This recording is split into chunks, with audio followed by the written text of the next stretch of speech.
Hello everyone, welcome to my UPSC. Madhya Pradesh assistant professor की regular हम preparation कर रहे हैं। 9 टेस्ट इसके 9 टेस्ट ऑलरेडी कंप्लीट हो चुके हैं। आपने अभी तक टेस्ट सीरीज ज्वाइन नहीं की है तो टेस्ट सीरीज ज्वाइन कर लीजिए। इस नंबर पे कांटेक्ट करके कर सकते हैं या फिर आपको यहीं वीडियो के नीचे डिस्क्रिप्शन में लिंक मिल जाएगा, कमेंट सेक्शन में मिल जाएगा, या फिर आप हमारे वेबसाइट पे जाके भी ज्वाइन कर सकते हैं। टेस्ट सीरीज हिंदी और इंग्लिश दोनों मीडियम में अवेलेबल है। ऐसा नहीं है कि आपको कोई टेस्ट इंग्लिश में करवाया जा रहा है यहाँ पे तो हिंदी में नहीं है, या हिंदी में करवाया जा रहा है तो इंग्लिश में नहीं है। आप चैनल को सब्सक्राइब करके हमें सपोर्ट जरूर कीजिएगा। Let's begin. मध्य प्रदेश जनसंपर्क विभाग द्वारा दी गई जानकारी के अनुसार किस राष्ट्रीय उद्यान में इंटरनेशनल वाइल्ड लाइफ कॉन्फ्रेंस का आयोजन किया गया?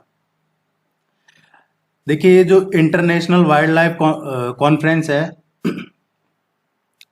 इस कॉन्फ्रेंस का आयोजन जो मध्य प्रदेश है उसमें वानिकी अनुसंधान के 100 साल पूरे होने पे, जो वानिकी अनुसंधान है उसके 100 साल पूरे होने पे जो मध्य प्रदेश के चीफ मिनिस्टर है शिवराज सिंह जी, उन्होंने इसकी घोषणा की थी मार्च 2022 में इसकी घोषणा की थी। और वो कहां पे की थी इसकी घोषणा? ये की थी नर्मदापुरम डिस्ट्रिक्ट जो है, नर्मदापुरम डिस्ट्रिक्ट में इसकी घोषणा की थी कि हम ये इसका आयोजन करेंगे। अब ये इंटरनेशनल वाइल्ड लाइफ कॉन्फ्रेंस का आयोजन हुआ है। ये कान्हा राष्ट्रीय उद्यान में भी इसका करेक्ट आंसर है। और इसका आयोजन कब हुआ है? अभी रिसेंटली हुआ है, 27 to 29 अप्रैल को 2023 को। बी इसका करेक्ट आंसर है।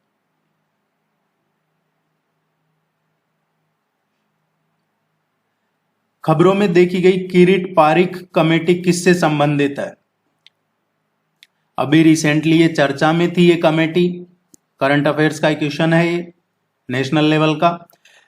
पेट्रोलियम और जो नेचुरल गैस मिनिस्ट्री है, पेट्रोलियम और प्राकृतिक गैस मंत्रालय, इस मंत्रालय ने अभी प्रेजेंट में जो गैस है, गैस का प्राइस तय करने के लिए, मूल्य निर्धारण करने के लिए, एक फॉर्मूले की समीक्षा करने के लिए कि गैस का प्राइस कैसे निर्धारित किया जाए,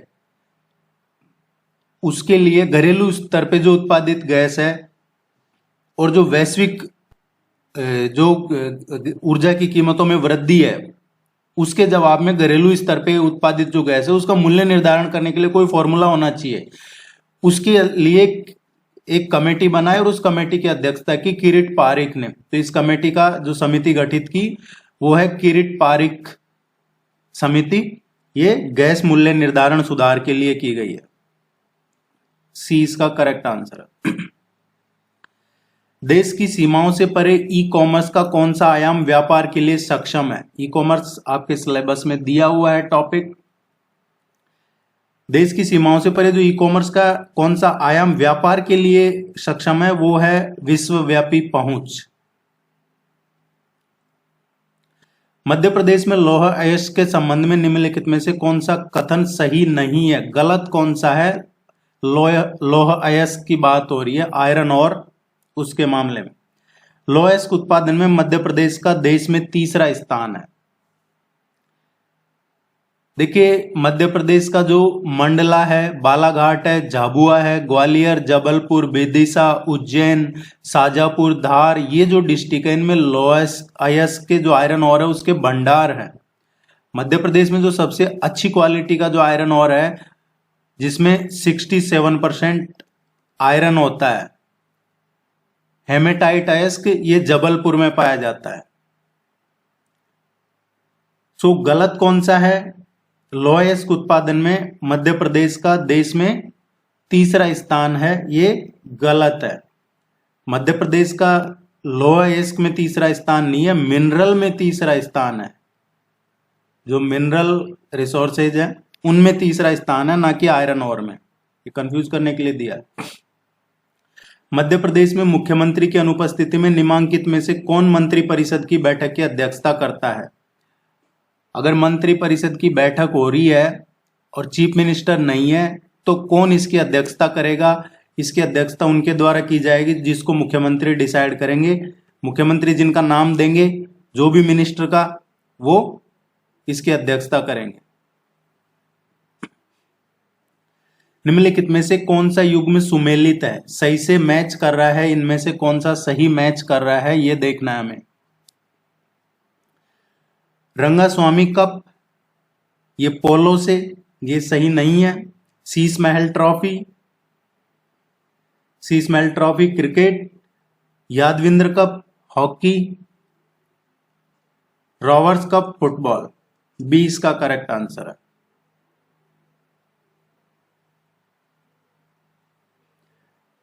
किस शहर में तीसरी G20 टूरिज्म वर्किंग ग्रुप की बैठक अभी रिसेंटली संपन्न हुई है? देखिए, G20 से रिलेटेड आपको कुछ भी देखना है, वेबसाइट पे एक अलग से ही G20 का वीडियो बना के डाला हुआ है। G20 की स्थापना हुई तब से लेकर अभी जो G20 की मीटिंग चल रही है, वो कंप्लीट वीडियो डाला हुआ है। आप उस वीडियो को जरूर देखिएगा जाके, प्लेलिस्ट में करंट अफेयर्स की जो प्लेलिस्ट है उसमें मिल जाएगा। G20 का एक क्वेश्चन 100% आपके एग्जाम में उम्मीद कर सकते हैं आप, चाहे वो फाइनेंस मिनिस्ट्री की मीटिंग हो या फिर ये जो टूरिज्म की हो या और भी जो यूथ G20 है, अलग अलग G20 की बहुत सारी मीटिंगें हो रही है, तो एक क्वेश्चन जरूर आएगा यहाँ से। G20 का पहले कौन अध्यक्ष था, अब भारत है, आगे कौन अध्यक्ष होगा, ये पूछा जाएगा एग्जाम में किसी भी तरीके से, लेकिन G20 का क्वेश्चन आएगा और इसीलिए एक वीडियो अलग से G20 पे बना के डाल रखा है, आप उसको जरूर देखिएगा। इस क्वेश्चन का जो करेक्ट आंसर है, ये अभी रिसेंटली जो टूरिज्म वर्किंग ग्रुप की जो मीटिंग हुई है, ये श्रीनगर में हुई है। श्रीनगर में हुई है, ये श्रीनगर में है। ये डल झील है, डल लेक के किनारे पे ये शेरे कश्मीर इंटरनेशनल कन्वेंशन सेंटर है। शेरे कश्मीर इंटरनेशनल कन्वेंशन सेंटर यहां पे हुई है।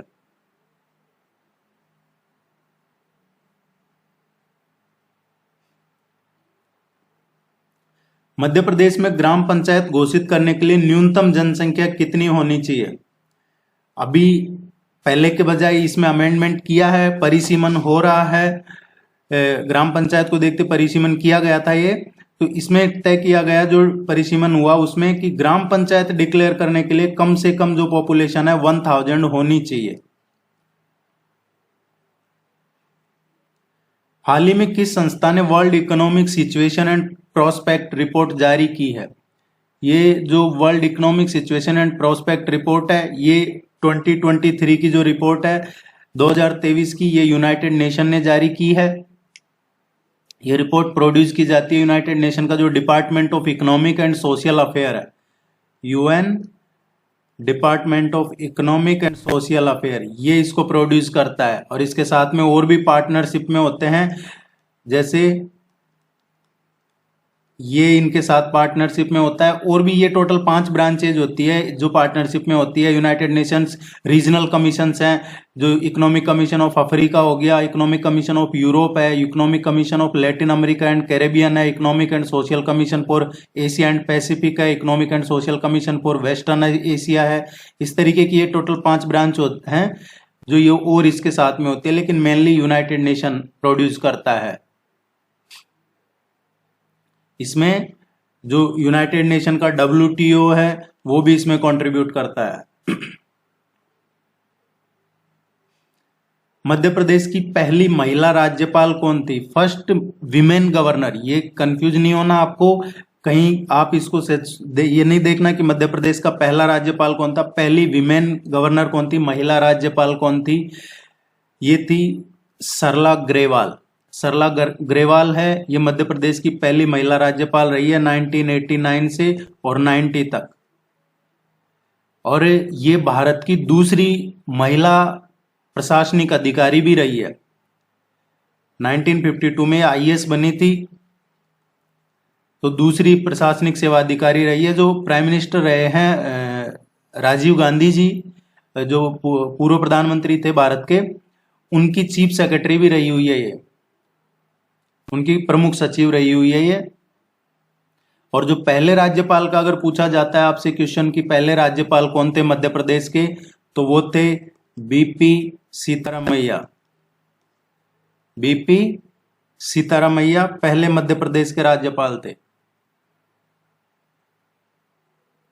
मध्य प्रदेश के मुख्यमंत्री शिवराज सिंह चौहान की अध्यक्षता में हुई कैबिनेट की बैठक में किस जिले की 2 सिंचाई परियोजना, रूंज मध्यम सिंचाई परियोजना और मझगांव मध्यम सिंचाई परियोजना को स्वीकृति दी गई है? तो ये कौन से जिले की है जो 2 सिंचाई परियोजना है? रूंज मध्यम और मझगांव मध्यम सिंचाई परियोजना कौन से जिले की है? ये पन्ना डिस्ट्रिक्ट की है, जिनको अभी अप्रूवल मिली है। ये सिंचाई परियोजनाएं शुरू की जाएगी, इनका काम किया जाएगा, वापस से पुनरुद्धार किया जाएगा। निम्नलिखित सिंचाई परियोजना और उनके स्थानों के युग्मों को कौन सी सिंचाई परियोजना किस डिस्ट्रिक्ट से एसोसिएटेड है? एक क्वेश्चन आता है आपके, ये जो इरिगेशन प्रोजेक्ट्स हैं इनका। बारना ये रायसेन डिस्ट्रिक्ट में है सिंचाई परियोजना, कोलार सीहोर में है, सुक्ता ये बैतूल में नहीं है, पुनासा खंडवा है। एक्चुअली जो सुक्ता है ये खंडवा में है। इसके 2 फेस हैं। जो ये सुक्ता डैम जो नदी है, ये देखा जाए तो एक तरीके से नर्मदा की ट्रिब्यूटरी है, छोटी है। पेंच और नर्मदा, जो पेंच और सुक्ता है नर्मदा की ट्रिब्यूटरी है। सी इसका करेक्ट आंसर है।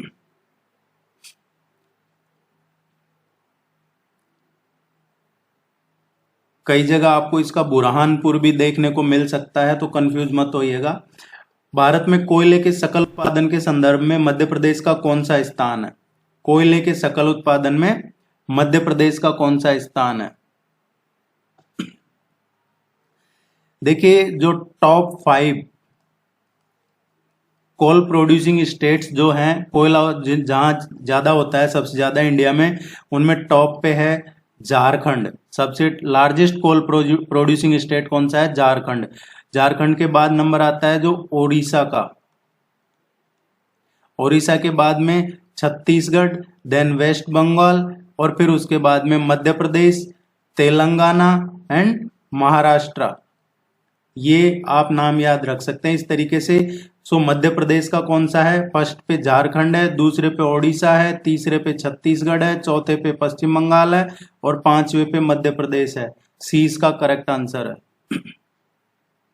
आप चैनल को सब्सक्राइब जरूर कीजिएगा, वीडियो को लाइक किए बिना मत जाइएगा, ये मेरा निवेदन आपसे। हाल ही में कहां पर डिजिटल इंडिया संवाद आयोजित किया गया है? डिजिटल इंडिया संवाद अभी रिसेंटली हुआ है, ये मुंबई में आयोजित किया गया है डिजिटल इंडिया संवाद। मध्य प्रदेश राज्य निर्वाचन आयोग कब अस्तित्व में आया? जो Madhya Pradesh state election commission है उसकी बात हो रही है, ये कब एग्जिस्टेंस में आया है? देखिए, मध्य प्रदेश राज्य चुनाव आयोग क्या है? एक स्वतंत्र निष्पक्ष तरीके से चुनाव करवाने के लिए जो मध्य प्रदेश में गठित एक संवैधानिक निकाय है। कई बार पूछा जाता है कि इनमें ये संवैधानिक है या नहीं है। संवैधानिक निकाय है क्योंकि आर्टिकल 243 के और 243 ZA और इसके अलावा आर्टिकल 324 ये इसी से रिलेटेड है, इलेक्शन कमीशन से रिलेटेड। भारत का जो संविधान है ये, इसमें आर्टिकल है, ये इनको राज्य चुनाव आयोगों की इनमें क्या शक्तियां हैं, ये सब इन्हीं आर्टिकल्स में है। राज्य चुनाव आयोग नगर पालिका है, नगर निगम है, पंचायत है, शहरी निकाय है, इनके चुनाव करवाने के लिए राज्य चुनाव आयोग ही जिम्मेदार होता है, स्टेट इलेक्शन कमीशन। और जो कई बार पूछ लिया जाता है, जो स्टेट इलेक्शन कमीशन है, जैसे मध्य प्रदेश राज्य चुनाव आयुक्त है, उसकी नियुक्ति कौन करता है? तो राज्यपाल इसकी नियुक्ति करते हैं। ये कब एग्जिस्टेंस में आया है? 1 फरवरी 1994 को ये एग्जिस्टेंस में आया है। आप रेगुलर अगर टेस्ट सीरीज भी फॉलो करते हैं तो भी आपको बाकी कुछ ज्यादा करने की जरूरत नहीं पड़ेगी। आपके जीके पेपर फर्स्ट जो जनरल स्टडीज का पेपर है उसमें मध्य प्रदेश के मुख्य निर्वाचन पदाधिकारी ने बताया कि भारत निर्वाचन आयोग ने किस समाज सेविका थर्ड जेंडर को मध्य प्रदेश निर्वाचन का राज्य स्तरीय आइकन नियुक्त किया। देखिए, ये अभी मध्य प्रदेश जो मुख्य निर्वाचन आयोग है जिसकी हम अभी बात कर रहे थे, उन्होंने किस समाज सेविका जो थर्ड जेंडर भी है उनको मध्य प्रदेश निर्वाचन का स्टेट लेवल का आइकन नियुक्त किया है, राज्य स्तर का। तो ये जो अभी रिसेंटली ये नियुक्त किया था संजना सिंह को। ये संजना सिंह थर्ड जेंडर हैं और इनको नियुक्त किया गया था मध्य प्रदेश निर्वाचन का राज्य स्तरीय आइकन। ये संजना सिंह है, ये मध्य प्रदेश में जो पुष्पा नगर है वहीं की रहने वाली है। इन्होंने पहले भी इनको ये जो स्वच्छ भारत अभियान था, स्वच्छ भारत मिशन, इसमें स्वच्छता अभियान में मध्य प्रदेश की पहली थर्ड जेंडर जो थी, ये थर्ड जेंडर ब्रांड एम्बेसडर थी स्वच्छ भारत अभियान में मध्य प्रदेश की। इसके अलावा 2017 में एक डेटॉल स्वच्छ भारत बनेगा कैंपेन चला था, उसमें भी अमिताभ बच्चन ने इनको सम्मानित किया था। तो ये काफी फेमिलियर, काफी चर्चा में है ये नेम। ए इसका करेक्ट आंसर है। भारत की जनगणना 2011 के अनुसार मध्य प्रदेश का न्यूनतम जनसंख्या घनत्व वाला जिला कौन सा है? जो पॉपुलेशन की बात नहीं हो रही है, पॉपुलेशन डेंसिटी की बात हो रही है। पॉपुलेशन डेंसिटी होती है पर किलोमीटर कितने लोग रह रहे हैं, एक स्क्वायर किलोमीटर में कितने लोग रह रहे हैं, उसको कहते हैं पॉपुलेशन डेंसिटी, जनसंख्या घनत्व। 2011 की जो सेंसस है उसकी बात करें तो मध्य प्रदेश का स्टेट का जो पॉपुलेशन डेंसिटी है वो है 236, एक किलोमीटर में 236 लोग रह रहे हैं। 2001 से कंपैरिजन करवा लेते हैं कई बार, तो 2001 का जो डेटा है पॉपुलेशन डेंसिटी है मध्य प्रदेश की 196, ये 2001 का है और ये 2011 का है। अब सबसे ज्यादा पॉपुलेशन डेंसिटी 2011 की सेंसस के अकॉर्डिंग मध्य प्रदेश में कहाँ है? अराउंड इतना है, ये है भोपाल में सबसे ज्यादा है। क्वेश्चन में क्या पूछा है? न्यूनतम पूछा है, तो न्यूनतम अराउंड 90 के अराउंड है, ये ढिंडोरी है, इसका है ए इसका करेक्ट आंसर।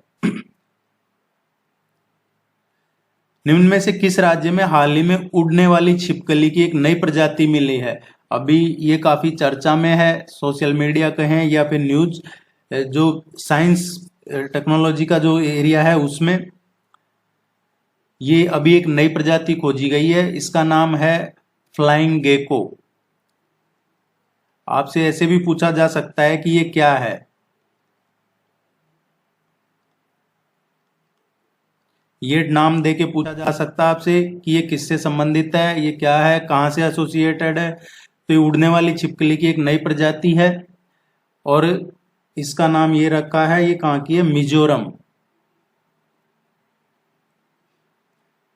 मुख्यमंत्री द्वारा की गई घोषणा के अनुसार शासकीय भूमियों को अतिक्रमण से मुक्त कराने के बाद उपलब्ध भूमि पर आवासहीन, आर्थिक रूप से कमजोर ईडब्ल्यूएस के लिए आवास निर्माण के लिए किस नीति का अनुमोदन किया? देखिए मैं इसको समझाता हूं क्वेश्चन को। अभी रिसेंटली एक नीति लॉन्च की है, पॉलिसी जिसको कहें हम, पॉलिसी मध्य प्रदेश गवर्नमेंट ने, चीफ मिनिस्टर शिवराज सिंह चौहान जी ने, कि जो भी भूमि पे अतिक्रमण कर रखा है, चाहे जिसने भी कर रखा हो, उस भूमि को खाली करवाया जा रहा है और उस भूमि पे जिन भी लोगों के पास घर नहीं है, जो ईडब्ल्यूएस है, आर्थिक रूप से कमजोर हैं या जो बीपीएल वगैरह में घर नहीं है, उनको घर बना के दिया जाएगा उस जमीन पे जो खाली करवाई जा रही है, कब्जे वाली जमीन। अब इसके लिए कौन सी पॉलिसी लाई है सरकार? ये पॉलिसी है सुराज पॉलिसी, सुराज नीति 2023। ये बहुत ज्यादा इंपॉर्टेंट क्वेश्चन है, इसको आप याद रखिएगा। आनंद सिंह श्याम एवं धनैया बाई कलाकारों का संबंध किस कला से है? ये जो आनंद सिंह श्याम और धनैया बाई है, ये गोंड चित्रकला से जुड़े हुए हैं और गोंड चित्रकला मेन रूप से मध्य प्रदेश और छत्तीसगढ़ में फेमस है। इसमें जो नेचुरल चीजें हैं, प्रकृति है, जानवर है या जो लोक कथाएं हैं, उनको चित्रित किया जाता है। एक तरीके से स्वदेशी कला कहा जाता है इसमें। तो ये गोंड चित्रकला से जुड़े हुए हैं दोनों।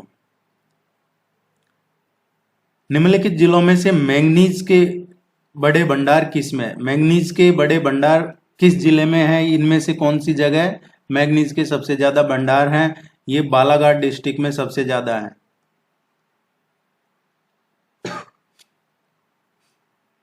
आप टेस्ट सीरीज ज्वाइन कर लीजिएगा क्योंकि यहाँ पे आपको रेगुलर टेस्ट मिलेंगे नहीं आने वाले टाइम में, ना पूरे टेस्ट मिलेंगे full length test. Madhya Pradesh राज्य रूपंकर कला पुरस्कार 2023 प्रदान किए हैं अभी रिसेंटली। इनमें से कौन सा मिसमैच है, गलत है, जो ऑप्शन दे रखे हैं उनमें से? देवकृष्ण जटाशंकर जोशी पुरस्कार जबलपुर के अमित कुमार सिन्हा को उनकी जो कलाकृति है द शाइनिंग मेकर के लिए दिया गया है। एक तो आपको ये ध्यान रखना है ये कौन से पुरस्कार हैं, राज्य रूपंकर कला पुरस्कार। अब इसमें दो तीन चीजें ध्यान रखनी है, आपसे एक लाइन का क्वेश्चन भी पूछा जा सकता है कि द शाइनिंग मेकर के लिए अमित कुमार सिन्हा को कौन सा पुरस्कार दिया गया है, तो राज्य रूपांकर कला पुरस्कार दिया है और वो भी देवकृष्ण जटाशंकर जोशी पुरस्कार, और ये जबलपुर के हैं। दूसरा मुकुंद सखाराम भांड पुरस्कार भोपाल की सुश्री समीक्षा राठौड़ को, और किसके लिए, शीर्षक विहीन जो उनकी कलाकृति है ये इसके लिए पुरस्कार दिया है।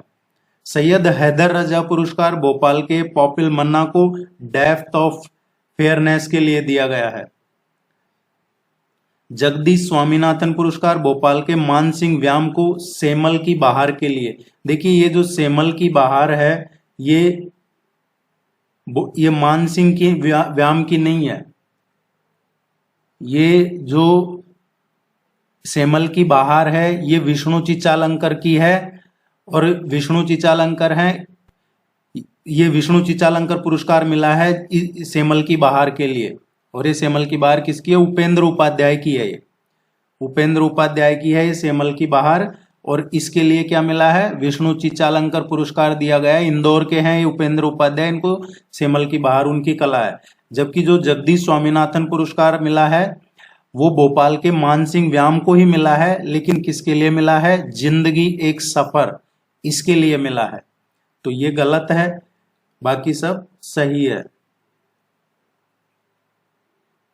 बीना नदी निम्नलिखित नदियों में से किसकी सहायक नदी है। बीना रिवर है ये कौन सी रिवर की ट्रिब्यूटरी है, सहायक रिवर है। बीना रिवर ये मध्य प्रदेश में बहती है और ये बेतवा नदी की ट्रिब्यूटरी है, किसकी, बेतवा की ट्रिब्यूटरी है। Bina river is a tributary of Betwa and Betwa river is tributary of Yamuna and Yamuna river is tributary of Ganga.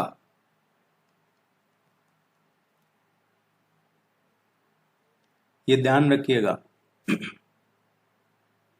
हाल ही में चक्रवात मोचा से प्रभावित कौन से देश में भारत ने ऑपरेशन करुणा बचाओ अभियान चलाया है। इस क्वेश्चन को दो तरीके से पूछा जा सकता है कि ऑपरेशन करुणा बचाओ किससे संबंधित है या किस देश में चलाया गया है, तो ये म्यांमार में चलाया गया है। दूसरा पूछा जा सकता है कि चक्रवात मोचा किससे संबंधित है, वो चक्रवात मोचा भी म्यांमार में आया है। अभी रिसेंटली बे ऑफ बंगाल में, बंगाल की खाड़ी में ये चक्रवात उठा है साइक्लोन मोचा, और उसके लिए भारत की तरफ से ऑपरेशन चलाया गया करुणा बचाओ अभियान म्यांमार में। एक और पूछा जा सकता है कि ये जो साइक्लोन मोचा है ये नाम किसने दिया इस साइक्लोन का, क्योंकि अलग अलग टाइम पे अलग अलग कंट्री साइक्लोन का नॉमिनेशन कल्चर करते हैं। तो ये नाम जो साइक्लोन मोचा है ये यमन ने दिया है। किसने, यमन ने।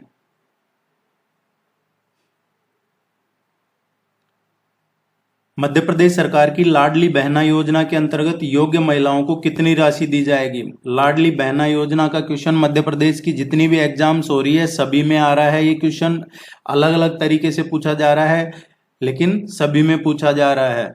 अभी जो पिछले 4-5 महीनों में जितने भी एग्जाम हुई है, 28 जैन को ये इसकी घोषणा की थी। 28 जनवरी 2023 को जो चीफ मिनिस्टर है मध्य प्रदेश के, उन्होंने मुख्यमंत्री लाडली बहना योजना, इसमें पर मंथ 1000 रुपीज दिए जाते हैं महिलाओं को, और महिलाओं के हेल्थ, पोषण और आर्थिक स्वावलंबन के लिए ये योजना चालू की गई है।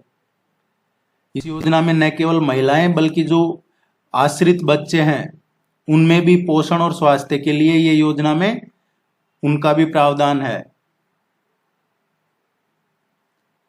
हाल ही में कहां पर आसियान शिखर सम्मेलन शुरू हुआ है। आसियान शिखर सम्मेलन अभी रिसेंटली कहां हुआ है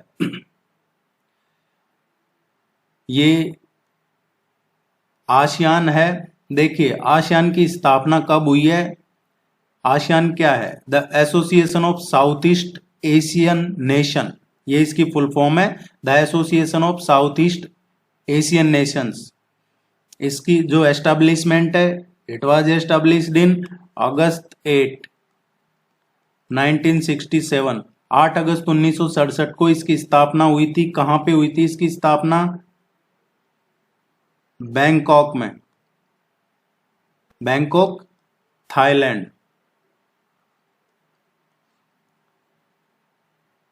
और इसीलिए कई बार पूछा जाता है कि आसियान किससे संबंधित है, तो ऑप्शन में दे दिया जाता है बैंकॉक डिक्लेरेशन।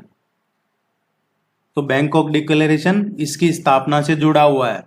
और इसके जो फाउंडिंग फादर्स हैं आसियान के, वो कौन रहे हैं? शुरू में इसकी स्थापना हुई थी जब 5 कंट्रीज थे जो इसके फाउंडिंग फादर्स बोले जाते हैं, वो हैं Indonesia, Malaysia, Philippines, Singapore and Thailand.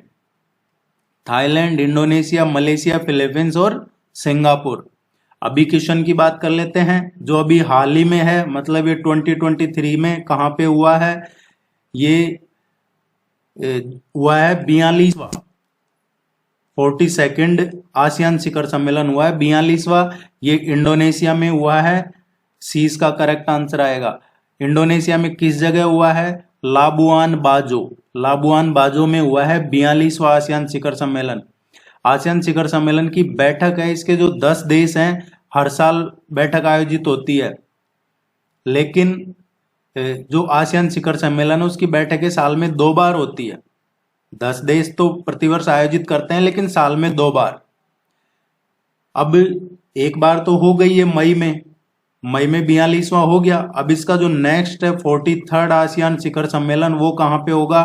वो होगा 5 to 7 सितंबर को, 5 से 7 सितंबर 2023 को आसियान का 43वां शिखर सम्मेलन होगा, जकार्ता, सेम इंडोनेशिया में ही।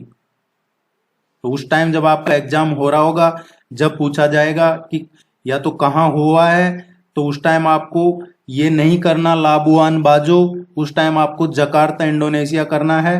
लाबुआन बाजो भी इंडोनेशिया में ही है। मध्य प्रदेश विज्ञान एवं प्रौद्योगिकी परिषद ने स्कूली बच्चों एवं जनमानस में विज्ञान के प्रति जागरूकता लाने और प्रचार प्रसार के उद्देश्य से किस शहर में 8वें अंतर्राष्ट्रीय साइंस फेस्टिवल 2022 का आयोजन किया? आपसे इस तरीके से इसलिए बनाया क्वेश्चन कि देखिए, ये जो 8वां अंतर्राष्ट्रीय साइंस फेस्टिवल है, किसने आयोजन किया? विज्ञान एवं प्रौद्योगिकी परिषद ने। किस लिए किया? स्कूली बच्चों में विज्ञान के प्रति जागरूकता लाने के लिए किया।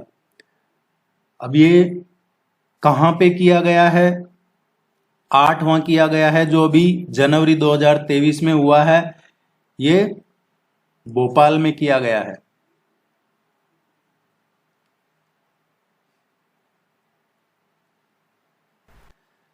जनवरी 2023 को मध्य प्रदेश के पर्यटन और संस्कृति एवं tourism board Gandhi Sagar floating festival Madhya Pradesh के किस जिले में आयोजित किया? ये जो पर्यटन और संस्कृति एवं tourism board Gandhi Sagar floating festival हुआ है, ये अभी हुआ है मंदसौर डिस्ट्रिक्ट में। 5 डेज का फेस्टिवल हुआ है मंदसौर में।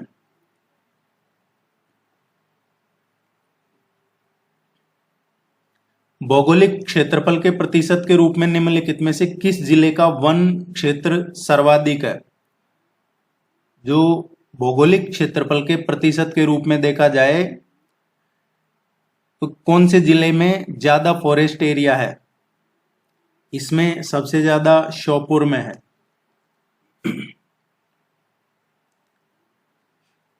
हाल ही में निम्न में से किस मंत्रालय ने लर्निंग मैनेजमेंट इंफॉर्मेशन सिस्टम सक्षम लॉन्च किया है? लर्निंग मैनेजमेंट इंफॉर्मेशन सिस्टम है ये सक्षम, अभी रिसेंटली लॉन्च किया है। ये जो स्वास्थ्य मंत्रालय है उन्होंने लॉन्च किया है।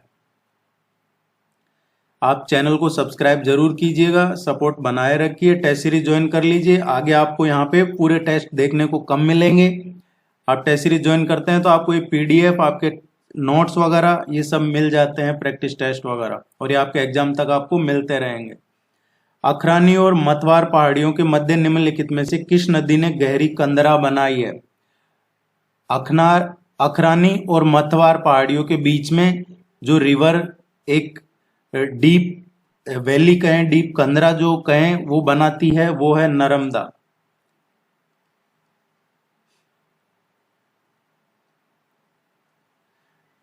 कौन सा जिला कपास और केले के उत्पादन के लिए प्रसिद्ध है? इनमें से कौन सा जिला है जो कपास और केले के उत्पादन के लिए फेमस है? ये बुरहानपुर कपास और केले के प्रोडक्शन के लिए फेमस है। किस जनजाति को आदर के साथ खूटिया पटेल के रूप में संबोधित किया जाता है? कौन सी जनजाति है मध्य प्रदेश की जिसको आदर के साथ खूटिया पटेल के रूप में संबोधित किया जाता है? ये है सहरिया जनजाति, सहरिया ट्राइब्स। मध्य प्रदेश के पहले मुख्यमंत्री कौन थे? पहले मुख्यमंत्री कौन थे मध्य प्रदेश के? रविशंकर शुक्ला, ये पहले चीफ मिनिस्टर थे मध्य प्रदेश के। अंतर्राष्ट्रीय यूथ एक्सचेंज फॉर चेंज, अंतर्राष्ट्रीय youth exchange for change project, international project में मध्य प्रदेश की कौन सी युवतियों का चयन हुआ है? देखिए ये इंटरनेशनल प्रोजेक्ट था अंतर्राष्ट्रीय यूथ एक्सचेंज फॉर चेंज। इसमें मध्य प्रदेश से किन महिलाओं का, युवतियों का चयन हुआ है? इसमें टोटल है जो 4 विमेन्स हैं, 4 गर्ल्स का हैं, उनका चयन हुआ है। भारत की 4 युवतियों का चयन हुआ है, जिसमें से 2 मध्य प्रदेश की हैं, सोनाली विश्वकर्मा और वर्षा जाटव, ये मध्य प्रदेश की हैं, इनका चयन हुआ है। जबकि जो मध्य प्रदेश के पन्ना जिले की है ये सोनाली विश्वकर्मा तो, और गुना की है ये वर्षा जाटव। जबकि जो खुशबू कनौजिया है और एक और है काजल कनौजिया, ये दोनों, खुशबू कनौजिया और काजल कनौजिया, ये दोनों को भी मिला है, इसमें चयन हुआ है। लेकिन ये दोनों हैं बनारस उत्तर प्रदेश की। इसका किसने किया है? जो मिलान फाउंडेशन है वो इसको ऑर्गेनाइज करती है। निम्न में से कौन सा कृत्रिम बुद्धिमत्ता, आर्टिफिशियल इंटेलिजेंस के पक्षपात का स्रोत नहीं है? कौन सा आर्टिफिशियल इंटेलिजेंस के पक्षपात का स्रोत नहीं है? जो इसमें कैपेसिटी है ये आर्टिफिशियल इंटेलिजेंस के फेवर का सोर्स नहीं है। भारतीय सेना ने मध्य प्रदेश के किस स्थान पर क्वांटम प्रयोगशाला की स्थापना की थी? देखिए जो क्वांटम प्रयोगशाला है ये जो NSCS है, NSCS उसके सहयोग से, NSCS क्या है?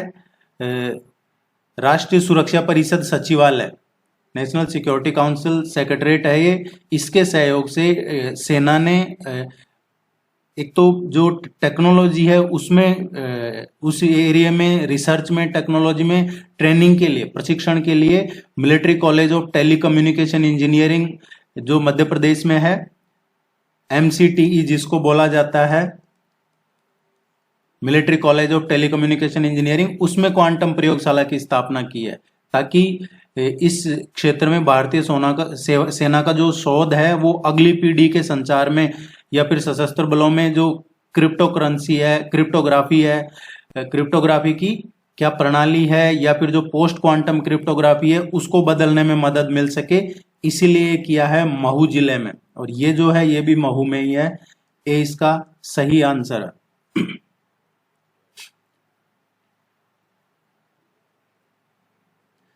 मध्य प्रदेश में वैश्विक निवेश शिखर सम्मेलन 2023 किस स्थान पर आयोजित किया गया था? वैश्विक निवेश शिखर सम्मेलन 2023 ये भोपाल में आयोजित किया गया था। जब मनाया जा रहा था प्रवासी भारतीय दिवस, उस टाइम पे आयोजित किया गया था। निम्नलिखित में से किस स्तूप के तोरण द्वार पर अशोक एवं उसकी 2 रानियों के साथ बोधि वृक्ष तीर्थ यात्रा का अंकन मिलता है? किस स्तूप पे मिलता है कि तोरण द्वार पे अशोक और उनकी 2 रानियों के साथ बोधि वृक्ष तीर्थ यात्रा का किस स्तूप में मिलता है? ये सांची के स्तूप में मिलता है। प्रसिद्ध स्वतंत्रता सेनानी भागीरथ सिलावट, सादत खान एवं वंश गोपाल का संबंध निम्नलिखित में से किस स्थान से है? ये वंश गोपाल प्रमुख क्रांतिकारी थे जिन्होंने भागीरथ सिलावट, सादत खान, इनके साथ इंदौर में अंग्रेजों के खिलाफ विद्रोह किया था।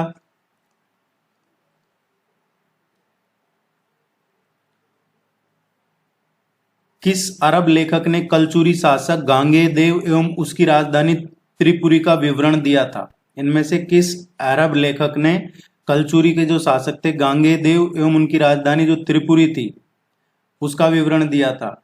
ये अल बरूनी ने दिया था। तो दो चीजें आपको क्लियर हो जानी चाहिए, एक तो कलचुरी के शासक थे गांगेयदेव और उनकी गांगेयदेव की राजधानी थी त्रिपुरी, और ये किसने लिखा है? अरब लेखक ने। ये जो अल बरूनी है इन्होंने इसका विवरण मिलता है इन जो कुछ लिखा है उसमें। निर्मल वर्मा पुरस्कार मध्य प्रदेश संस्कृति विभाग द्वारा किस क्षेत्र में दिया जाता है? निर्मल वर्मा पुरस्कार जो एनआरआई हैं वो हिंदी का प्रसार प्रसार करें इसके लिए दिया जाता है। भारतीय प्रवासियों द्वारा जो हिंदी का प्रचार प्रसार है उसके लिए निर्मल वर्मा पुरस्कार दिया जाता है। ये इंपॉर्टेंट क्वेश्चन है, आपको ध्यान रखना है। निम्नलिखित में से कौन सा राष्ट्रीय उद्यान आधिकारिक तौर पर भूरसिंह द बारहसिंगा नामक एक शुभंकर पेश करने वाला भारत का पहला राष्ट्रीय उद्यान है? ये पहला राष्ट्रीय उद्यान है जिसपे ऑफिशियली भूरसिंह द बारहसिंगा एक शुभंकर पेश किया गया है। ये जो राष्ट्रीय उद्यान है कान्हा राष्ट्रीय उद्यान।